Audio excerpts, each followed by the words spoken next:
El Paolo Sorrentino Lab fue un encuentro que tuvo lugar del 1 al 11 de diciembre en San Martín de los Andes entre Paolo Sorrentino, el director napolitano, y 50 directores de cine de todo el mundo. Había casi representantes de 30 países. La convocatoria es algo que me enteré en medio de casualidad. Apliqué sin tener mucha idea de qué se trataba. Fui sorteando una serie de etapas y finalmente fui uno de los seleccionados.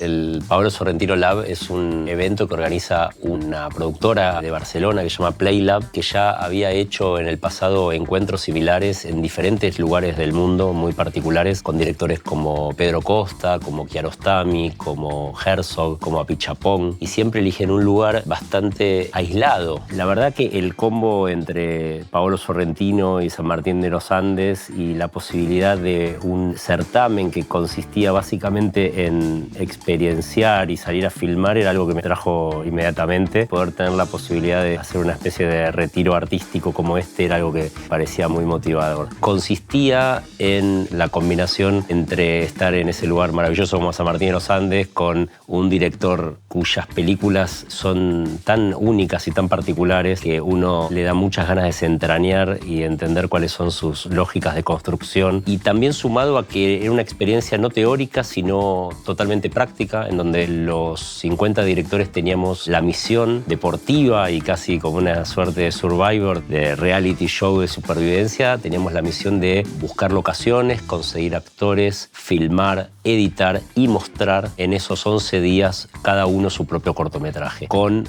la tutoría y las indicaciones, comentarios, también contradicciones de Paolo conviviendo con nosotros en ese predio en el medio de las montañas de San Martín de los Andes. Un predio que constaba de varias cabañas con varias habitaciones dentro de cada cabaña, y compartíamos habitación, compartíamos baño, y esa convivencia forzada era parte del proceso porque te obligaba a convivir con un montón de cineastas y acostarte y levantarte hablando de cine y de la vida, y esa propuesta tan extrema era parte de este proceso tan particular.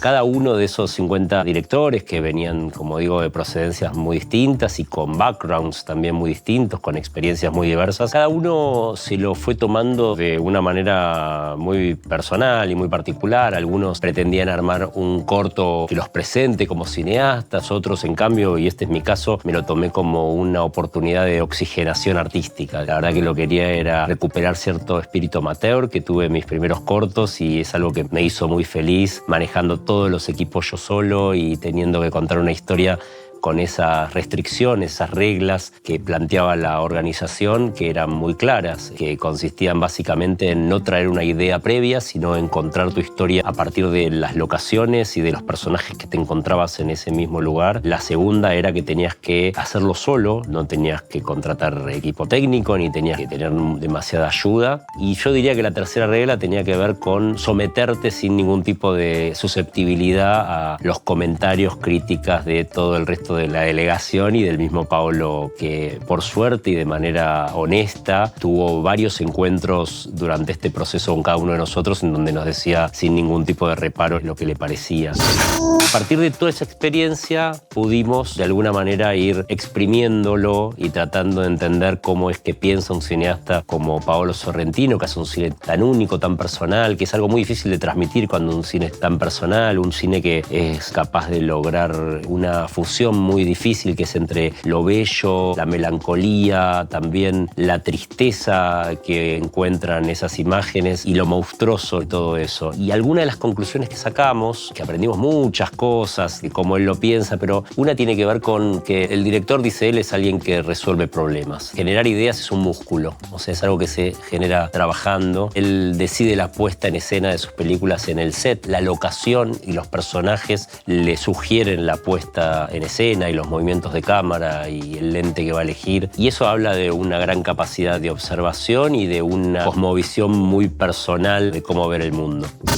Sobre mi propio proceso puedo contar que, tal vez un poco motivado por el cine de Paolo y por la experiencia, comencé con una idea de hacer algo más relacionado con entender, con una especie de ensayo visual sobre qué es la belleza, qué es lo bello. Hay algo que te inspiraba mucho esta instancia observacional y sensitiva. La verdad que a medida que iba avanzando, terminé reconociendo que lo más auténtico que yo tenía para hacer era lo que mejor me sale, que es contar historias. Entonces terminé armando un cuentito de pueblo que tenía que ver con una idea de que el jardín maternal del pueblo, la directora se entera que no tiene más inscriptos para el año que viene, que no hay más inscriptos, entonces tiene que cerrar el jardín maternal, sale a averiguar y se da cuenta que en el pueblo nadie más tiene hijos. Entonces se pone a investigar por qué nadie más tiene hijos y se da cuenta con el compañero del secundario que tiene un boliche, de que nadie más va a los boliches, y otro compañero que es un cura del pueblo, por las confesiones que le hacen y todo, se dan cuenta que la gente dejó de coger en ese pueblo. Ese pueblo perdió el deseo, se